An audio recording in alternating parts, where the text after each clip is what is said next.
allons vous présenter l'accueil des publics à besoins spécifiques en illustrant avec les mises à disposition de l'Office de tourisme de Dole. Il est important de rappeler que handicap ne veut pas dire uniquement fauteuil roulant.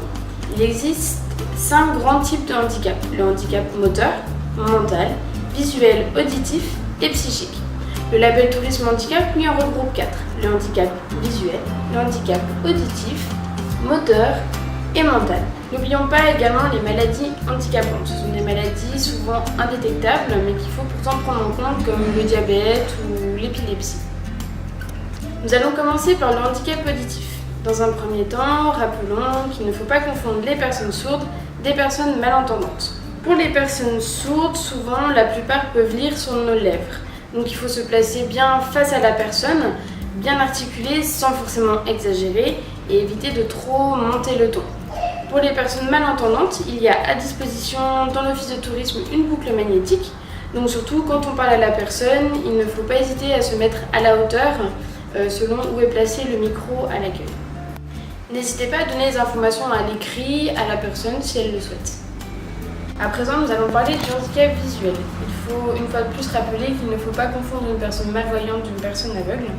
Les personnes aveugles appréhendent le monde par leur sens. Ils sont souvent accompagnés d'un chien guide ou possèdent une canne blanche. À savoir aussi que les personnes aveugles qui ont une canne blanche avec des traits rouges sont des personnes qui en plus ont des difficultés auditives. Évitez de déranger le chien guide car c'est un chien au travail. N'oublions pas non plus que seulement 1% des personnes aveugles lisent le braille. Donc il y en a à disposition à l'office de tourisme pour présenter l'histoire en général de la ville de Dole et de son patrimoine, qui est aussi en grand caractère puisque c'est aussi nécessaire pour les personnes qui sont malvoyantes. Donc, pour l'accueil de ces publics, n'hésitez pas à manifester votre présence pour que la personne repère où vous êtes. Pas besoin non plus de hausser le ton. Et si la personne en a besoin, vous pouvez la raccompagner jusqu'à la sortie si elle n'est pas accompagnée. Le plus important, c'est de donner des explications claires et précises sur les informations demandées. À présent, nous allons parler du handicap moteur. Une personne qui a un handicap moteur peut être soit dans un fauteuil roulant manuel ou électrique, ou bien avec une canne ou des béquilles. Les personnes qui sont en mobilité réduite ont surtout besoin d'informations précises sur l'accessibilité dans la ville ou les prestations proposées, comme les hôtels. C'est ce que nous pouvons retrouver dans le guide touristique de l'office de tourisme. L'accès à l'office de tourisme est simplifié par une petite rampe d'accès et il y a également une sonnette à l'entrée si la personne a besoin, que ce soit une personne en fauteuil ou même une maman avec une poussette. Ici encore, certains problèmes ne sont pas visibles, comme les douleurs au dos, les douleurs aux hanches, surtout avec des fois les personnes âgées.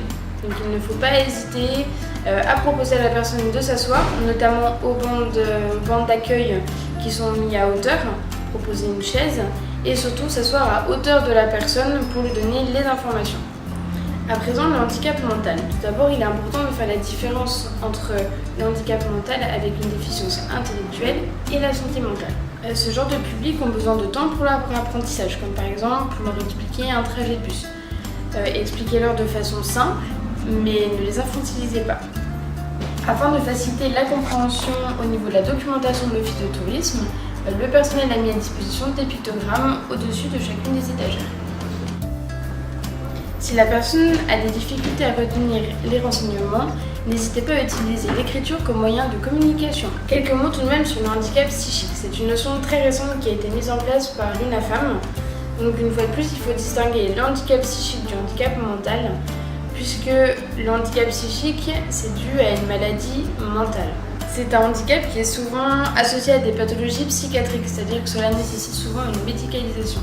Le handicap psychique n'affecte pas les capacités intellectuelles, cela affecte plutôt par exemple la pensée, les comportements, etc. Pour finir cette vidéo, n'oublions pas que deux personnes avec le même handicap n'auront pas les mêmes attentes. Autre point important, c'est de pouvoir indiquer les sites labellisés et hébergements dans le Jura, sur la commune, et également les associations qu'il y a pour les personnes en situation de handicap sur Dole. Et un autre point important, pouvoir indiquer les sanitaires adaptés les plus proches de l'office de tourisme. Merci pour votre attention et à bientôt.